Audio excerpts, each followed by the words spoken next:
Assalamualaikum everyone. My name is Shafat Khan. Welcome to my YouTube channel. I hope you all will be doing great.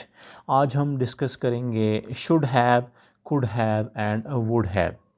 Previous lecture में हमने should, could और would के बारे में discuss किया था और बड़ी डिटेल में समझा था कि हम कहाँ पे शुड को यूज़ करेंगे, कहाँ पे वुड को यूज़ करेंगे और कहाँ पे कुड को यूज़ कर सकते हैं। और आज के लेक्चर में हम डिस्कस करेंगे कि जब शुड, कुड और वुड के साथ हैव आ जाए तो इसका क्या मतलब है और उसको हम कहाँ कहाँ पे यूज़ कर सकते हैं। तो आज हम बड़ी डिटेल में इस वीडियो में अंडरस्टैंड करेंगे कि हम शुड हैव, कुड हैव और वुड हैव को किस तरह करेक्टली इंग्लिश सेंटेंसेस में यूज़ कर सकते हैं।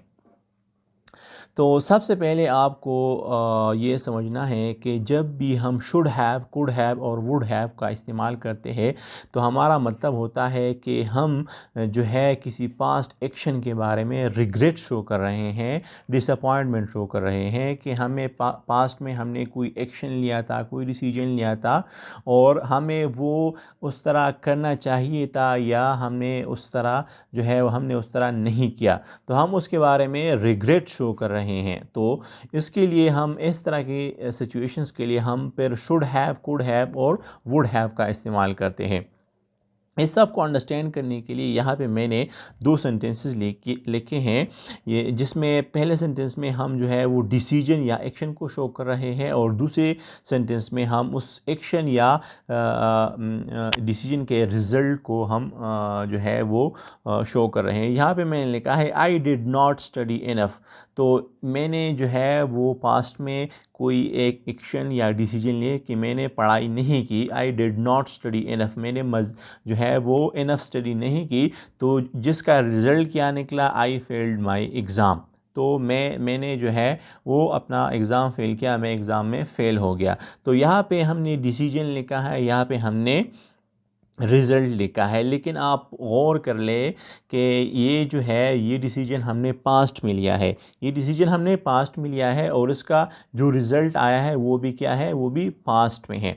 तो पास्ट में हम जब कोई डिसीजन लेते हैं और उसके बारे में हम रिग्रेट शो करते हैं तो उसको फिर हम शुड, कुड और वुड हैव से एक्सप्रेस करते हैं। हम एग्जांपल से समझेंगे इसको, लेकिन मैंने ये सिनारियो आपके लिए क्रिएट किया है कि जिसके बेस पे हम इन तीनों फ्रेजेस को हम जो है वो एग्ज़ाम्पल की हेल्प से हम अंडरस्टैंड करेंगे।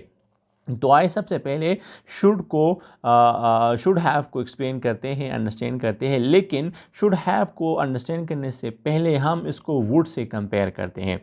तो वुड का क्या मतलब है? जब हम वुड से सेंटेंस लिखते हैं तो फॉर एग्ज़ाम्पल मैं लिखता हूँ I should study for my exam, मुझे अपने एग्ज़ाम के लिए जो है पढ़ना चाहिए, मुझे अपने एग्ज़ाम के लिए पढ़ना चाहिए। तो शुड के बाद वी वन फॉर्म, मुझे अपने एग्ज़ाम के लिए पढ़ना चाहिए। लेकिन अगर मैं लिखता हूँ I should have study more, मुझे अपने एग्ज़ाम के लिए मज़ीद पढ़ना चाहिए था, मुझे अपने एग्ज़ाम के लिए मज़ीद पढ़ना चाहिए था लेकिन मैंने नहीं पढ़ा, यानी कि एग्ज़ाम जो है वो गुज़र चुका है, मैं एग्ज़ाम को पास नहीं कर पाया, मुझे तो अब मैं ये रिग्रेट शो कर रहा हूँ कि मुझे अपने एग्ज़ाम के लिए मज़ीद यानी एक्स्ट्रा इनफ पढ़ना चाहिए था। सो आई शुड हैव स्टडीड मोर।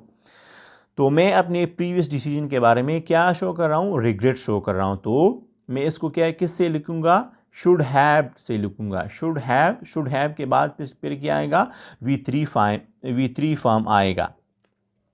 अच्छा, कुड को देखते हैं, कुड को कुड हैव से कंपेयर करते हैं। तो if I right I could study more, मैं मज़ीद पढ़ सकता था, यानी मैं अपने पास्ट डिसीजन के बारे में कह रहा हूँ कि मैं मज़ीद पढ़ सकता था। लेकिन अगर मैं लिखूँ आई कुड हैव स्टडीड मोर, मैं मज़ीद पढ़ सकता था बट आई डिड नॉट, लेकिन मैंने नहीं पढ़ा, यानी कि मैंने पास्ट में पढ़ा नहीं तो जिसकी वजह से मैं फ़ेल हो गया। तो मैं ये कह रहा हूँ कि यहाँ पे मैं कुड से अपनी स्टडी करने की एबिलिटी को एक्सप्रेस कर रहा हूँ। कुड से हम किसी चीज़ की एबिलिटी या कैपेबिलिटी को शो करते हैं। सो आई कुड हैव स्टडीड मोर, मैं मज़ीद पढ़ सकता था बट आई डिड नॉट। यहाँ पे आप देख लें कि मैंने इसके साथ एक एक्स्ट्रा क्लॉज लिखा है, बट आई डिड नॉट। तो आप इसको लिख भी सकते हैं या नहीं भी लिख सकते हैं। लेट्स सपोज आप किसी से जो कोई आपके सामने बैठा है, लेट्स सपोज आपका दोस्त है, तो वो आपको कहेगा फिर कि यू कुड हैव स्टडीड मोर, ये तुम मज़ीद पढ़ सकते थे। लेकिन अगर कोई बंदा तीसरे बंदे के बारे में बात कर रहा है तो फिर वो उसके बारे में अगर बात करेगा तो वो कहेगा he could have studied more but he did not. वो मज़ीद पढ़ सकता था लेकिन उन्होंने नहीं पढ़ा। तो जब आप कुड को लिखते हैं तो उसका मतलब ये है कि हम पास्ट में किसी काम को कर सकते थे, लेकिन अगर हम कुड हैव के साथ लिखेंगे तो फिर उसका मतलब ये है कि हम पास्ट में किसी चीज़ को कर सकते थे, हमारी एबिलिटी या कैपेबिलिटी थी, लेकिन हमने वो काम नहीं किया, यानी हम अपनी रिग्रेट शो कर रहे हैं, हम अपनी जो है वो अफसोस कर रहे हैं उस पास्ट एक्शन के बारे में। अच्छा, वुड को समझते हैं एंड वुड हैव को वुड से कंपेयर करेंगे। If I studied more I would pass the exam. तो इसका क्या मतलब है? अच्छा, आप ये बात याद रखें कि वुड का इस्तेमाल हम ज़्यादातर कंडीशनल सेंटेंसेस में करते हैं और सेकंड और थर्ड कंडीशनल में हम करते हैं। सेकंड और थर्ड कंडीशनल में हम वुड का जो है वो नॉर्मली हम वुड का हम नॉर्मली वहाँ पे यूज़ करते हैं। तो इसका क्या मतलब है? If I studied more I would pass the exam. अगर मैं और मुतालिया करता, अगर मैंने पढ़ाई की तो मैं इम्तिहान में पास हो जाऊंगा, यानी मैं इम्तिहान पास करूंगा। If I studied more I would pass the exam. अगर मैं मज़ीद पढ़ाई करूंगा या अगर मैंने मज़ीद पढ़ाई की तो मैं इम्तिहान पास कर लूँगा। But if I right if I had studied more, अगर मैंने मज़ीद पढ़ाई की होती, I would have pass the exam, तो मैं एग्ज़ाम को पास कर लेता। यानी यहाँ पे डिसीजन मैंने लिया हुआ है, मैंने स्टडी नहीं की, मैंने एक एक्शन किया हुआ है, मैंने स्टडी नहीं की तो उसका रिज़ल्ट जो है वो क्या आया है? मैं एग्ज़ाम पास नहीं कर पाया। If I had studied more, अगर मैंने एग्ज़ाम के लिए मज़ीद स्टडी की होती, I would have pass the exam, तो मैं एग्ज़ाम को पास कर लेता। यानी यहाँ पे मैं अपनी रिग्रेट शो कर रहा हूँ कि मैंने जो है पढ़ाई नहीं की, मैंने पास्ट में पढ़ाई नहीं की, जिसकी वजह से मैंने एग्ज़ाम को पास नहीं किया। वुड हैव के साथ अगर मैं लिखूँगा तो उसका मतलब ये है कि अगर मैं जो है मज़ीद पढ़ाई करूं तो मैं एग्ज़ाम को पास कर लूँगा। अच्छा, वुड के साथ अगर सिंपल हम वुड के साथ लिखेंगे तो हम जो है उस सेंटेंस को प्रेजेंट और फ्यूचर सेंस में हम लिखेंगे, लेकिन उसकी सेंस जो है वो पास्ट में जाएगी, उसकी सेंस जो है वो पास्ट में जाएगी, लेकिन उसका हमारा मतलब ये होगा कि हम उस बात को प्रेजेंट में या फ्यूचर में करना चाहते हैं। यानी कि हम कहना चाहते हैं अगर अगर इस तरह हो जाए तो इस तरह हो जाएगा, अगर इस तरह हुआ तो मैं इस तरह करूँगा। तो फिर हम जो है वुड के साथ लिखेंगे इस किस्म के सेंटेंसेस को। लेकिन आपने इस चीज़ का ख्याल रखना है कि जब आपके पास ये यहाँ पे हमारे पास दो क्लास है, I would pass the exam, ये क्लास है, इफ़ आई स्टडीड मोर, और एक हमारे पास ये क्लास है। ये हमारे पास डिपेंडेंट क्लास है, ये हमारे पास इंडिपेंडेंट क्लास है। जब भी आपके पास यहाँ पे वुड आया, सिंपल वुड आया और उसके साथ हैव नहीं आया, तो उसके बाद फिर V1 फॉर्म लगेगा, first form of the verb लगेगा। चूँकि ये ऑलरेडी V2 फॉर्म में है तो आपके पास जो डिपेंडेंट क्लास होगा उसमें जब वर्ब इस्तेमाल होगा तो वो भी V2 फॉर्म में होगा, यानी पास्ट में होगा। इस चीज़ का आपने ख्याल रखना है। लेकिन अगर आपके पास इंडिपेंडेंट क्लास में यहाँ पे ये हमारे पास इंडिपेंडेंट क्लास है, अगर यहाँ पे आपके पास वुड आया और वुड के साथ हैव आ गया, अगर आपके पास वुड हैव आया तो आप फिर जो है वो V3 फॉर्म इस्तेमाल करेंगे, यानी पास्ट पार्टिसिपल इस्तेमाल करेंगे। और जो आपके पास डिपेंडेंट क्लास होगा वहाँ पे भी आपके पास हैड आएगा और हैड के बाद आपके पास V3 फॉर्म आएगा। इस चीज़ का आपने ख्याल रखना है। अच्छा, अब हम एक और सिनेरियो को डिस्कस करते हैं जहाँ पे हम शुड हैव और वुड हैव और कुड हैव के साथ नॉट का यूज़ करते हैं। तो इसको अब अंडरस्टैंड करते हैं। यहाँ पे मैंने एक दो और मज़ीद सेंटेंसेस लिखे हैं। यहाँ पे एक डिसीजन और एक्शन है और राइट साइड पे हमारे पास जो है उसका रिज़ल्ट है। तो लेट सपोज अली जो है वो किसी कंपनी या किसी ऑर्गेनाइजेशन में वो बॉस है, तो उसने जो है अपने वर्कर पे गुस्सा किया, तो अली यर्ल्ड एट हिज़ वर्कर्स, यानी अली अपने वर्कर्स पे चीखा चिल्लाया, उसने गुस्सा किया। हिज़ वर्कर्स क्विट, तो उनके जो वर्कर्स थे उन्होंने एहतजाजन जो है वो कंपनी से रिज़ाइन किया और वो उन्होंने क्विट कर दिया। तो ये एक सिचुएशन है जहाँ पे एक एक्शन पास्ट में लिया गया है, यहाँ पे एक्शन पास्ट में लिया गया है और उसका फिर हमारे पास जो है वो रिज़ल्ट आया है।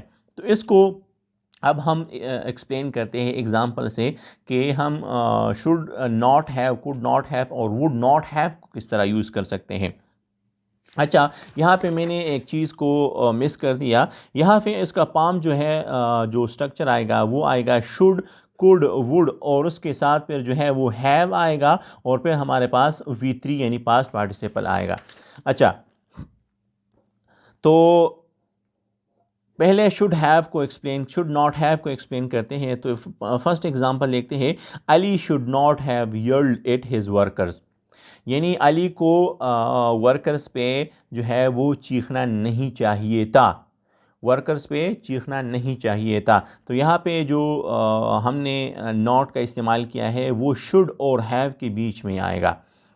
दूसरी सेंटेंस में देखते हैं, Ali could have been more polite to his workers. यहाँ पे मैंने इस सेंटेंस का थोड़ा सा स्ट्रक्चर चेंज किया हुआ है क्योंकि यहाँ पे हम कुड के साथ नॉट नहीं लगा सकते, क्योंकि यहाँ पे अगर हम नॉट लगाएंगे तो सेंटेंस का जो सेंस है वो सही नहीं जाएगा। तो जहाँ पे आपको लग रहा है कि आप कुड के साथ आप नॉट यूज़ नहीं कर सकते, तो वहाँ पे फिर आपने क्या करना है, थोड़ा सा सेंटेंस का स्ट्रक्चर आप चेंज कर सकते हैं। यानी यहाँ पे मैंने लिखा है Ali could have been more polite to his workers, यानी जो है मैं इसे क्या कहना चाह रहा हूँ कि अली को अपने वर्कर्स के साथ जो है वो थोड़ा सा पोलाइट होना चाहिए था, उन पे चीखना नहीं चाहिए था। तो यहाँ पे भी जो है वो नॉट का सेंस जाता है, लेकिन यहाँ पे मैं कुड के साथ नॉट इसलिए यूज़ नहीं कर सकता क्योंकि अगर मैं नॉट यूज़ करूँगा तो सेंटेंस का जो सेंस है वो सही नहीं बनेगा। लेकिन यहाँ पे मैंने एक दूसरा सेंटेंस लिखा है जहाँ पे मैंने कुड के साथ नॉट का यूज़ किया है, we could not have arrived any earlier, यानी हम इससे मज़ीद जो है वो अर्लियर यानी पहले नहीं पहुंच सकते थे, पहले नहीं पहुंच सकते, यानी अगर हम चाहते भी तो नहीं पहुंच सकते थे। बिकॉज कि क्यों, we were stuck in a terrible jam, क्योंकि हम जो है वो ट्रैफिक में फंस गए थे। तो यहाँ पे मैंने कुड के साथ नॉट का यूज़ किया है। तो आप जहाँ पे आपने ये ख्याल रखना है कि जहाँ पे आप नॉट का यूज़ कर सकते हैं, सेंटेंस का सेंस सही जा रहा है, तो वहाँ पे आप नॉट यूज़ करेंगे। जहाँ पे आपको लग रहा है कि सेंस सही नहीं जा रहा, तो वहाँ पे आप फिर जो है सेंटेंस का थोड़ा सा स्ट्रक्चर चेंज करके उसको जो है वो लिख सकते हैं जहाँ पे वही सेंस जाए जो कि कुड नॉट हैव से जाता है। अच्छा, वुड नॉट हैव को देखते हैं, if Ali had not yelled at his workers, अगर अली अपने वर्कर्स पे नहीं चीखता, they would not have quit. तो यहाँ पे देख ले, अली जो है उन्होंने एक एक्शन लिया है अपने वर्कर्स पे, उन्होंने जो है वो चीखा है, चिल्लाया है, जिसकी वजह से उसके वर्कर्स जो है वो क्विट कर गए हैं। तो यहाँ पे हम कहना क्या चाह रहे हैं कि अगर अली अपने वर्कर्स पे नहीं चीखता तो उनके जो वर्कर्स थे वो क्विट नहीं करते, वो क्विट नहीं करते। तो यहाँ पे मैंने क्या यूज़ किया है, यहाँ पे मैंने यूज़ किया है हैड, और हैड के बाद जो है वो नॉट आया है और फिर जो हमारे पास है वो V3 फॉर्म आया है, और दूसरे क्लास में हमारे पास वुड के बाद नॉट और फिर हैव। तो ये इसका जो फॉर्म है वो शुड, कुड, वुड और वुड के इनके बाद फिर नॉट आएगा और फिर हैव आएगा।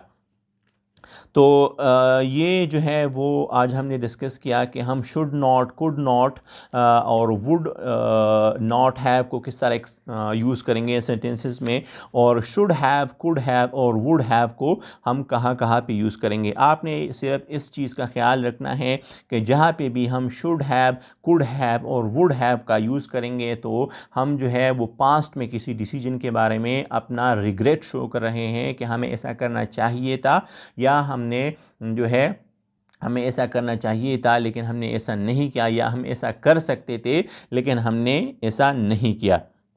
तो अगर आपको वीडियो अच्छी लगी हो, आपको इससे थोड़ा सा भी फ़ायदा हुआ हो, तो वीडियो को लाजमी शेयर कीजिएगा और अपने दोस्तों के साथ इसको शेयर कीजिए और चैनल को सब्सक्राइब कीजिए, क्योंकि मैं मज़ीद इस तरह के वीडियोस आपके लिए बनाने वाला हूँ। Thank you.